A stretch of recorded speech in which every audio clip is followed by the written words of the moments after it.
അപ്പൊ പ്രതീക്ഷേട്ടനിലേക്ക് കടക്കുമ്പോ ഇവരുടെ ഈ റീലൊക്കെ ഇങ്ങനെ കത്തി നിൽക്കണ സമയത്താണ് രേണു ദാസേട്ടൻ കോഴിക്കോടൊക്കെ ഇങ്ങനെ കത്തി നിൽക്കണ സമയത്താണ് രേണു ചേച്ചിയുടെ പേരായിട്ട് കോഴിക്കോട് ഭാഷ ഇടയ്ക്ക് എങ്ങനെ വന്നടേ ഇവിടെ പറഞ്ഞിട്ട് പോടാ നീ. എന്തെങ്കിലും സാധനം ഇട്ടാ അങ്ങനെ പോയില്ലേ, ആ പോണ സമയത്ത് അങ്ങനെ ഒഴുക്കിൽ വന്ന് ഇടയിൽ നോക്കി രേണു ചേച്ചിയായിരുന്നു.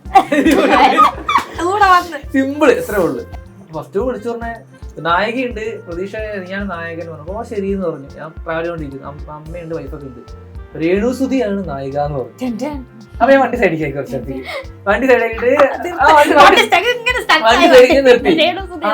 സാറേ പറയൂ പറഞ്ഞു. അപ്പൊ എന്റെ പറഞ്ഞു വിവാദങ്ങളൊക്കെ ഉണ്ടാവും, ഫസ്റ്റ് ഇതാണ് വിവാദങ്ങളൊക്കെ ഉണ്ടാവും, അതൊക്കെ ഓക്കെ ആണെങ്കിൽ മാത്രം പറഞ്ഞാൽ മതി പറഞ്ഞു. അപ്പൊ ഞാൻ വിവാദങ്ങളോ അല്ല രേണു സുധിയാണ്,